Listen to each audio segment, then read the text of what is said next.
ไอ้ขอสัมภาษณ์ได้เด้ออันนั้นมาลกหญ้านี่อยู่เกาหลีนี่เขาให้จังไดนี่ไอ้โอ้ยวัน8-9 หมื่นวอนนี่แหละว่าจีบนะเขาเป็นเงินกีบได้ไอ้มันเป็นเรื่องเกี่ยวกับว่าแต่ละกลัวนี่แหละการก็กีบอยู่โอ้แต่ละมื้อเฮ็ดจังซี่บ่ไอ้อันนี้เป็นงานเงินเดือนบ่นี่ไอ้แมนงานเงินเดือนโอ้เงินเดือนเขาเจ้าเฮ็ดจังซี่เนาะคันมันเป็นเหมาเด้ไอ้เขาเจ้าเฮ็ดจังได๋ขายเมาโอ้อันนี้งานเหมาบ่นี่เมาเลยโอ้งานเหมาเฮ็ดแบบนี้เนาะอย่างกีบบ่ต้องอย่างโอ้แล้วงานเงินเดือนได้ไอ้ปะนี่ประมาณนี้แหละ โอ้เงินเดือนเป็นแบบนี้เนาะ ขี้ยนต์บ่นกหยาแมนด้วย โอ้เฮาแก่กะจ้างแบบจังซี่เนาะตายแล้วบัดนี้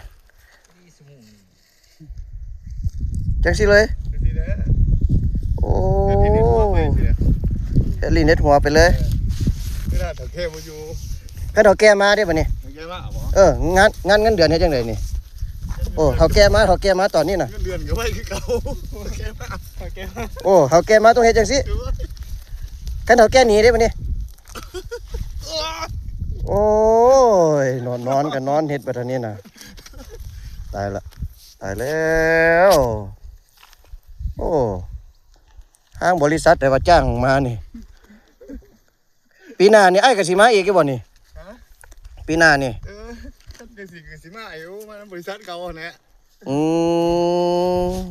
เรื่องในบริษัทโอ้ดีขึ้นยังนี่ทางงานเฮ็ดก็โอ้คักๆลูกหญ้าเบิดมือได้เท่าลกหญ้านี่โอ้ยเบิดมือเลยแต่เบิ่งเดียวแหละบ่ใส่มาใส่ เอาแต่หอนี้ละดีเด้ยังบ่แล้ววะนี่ยัง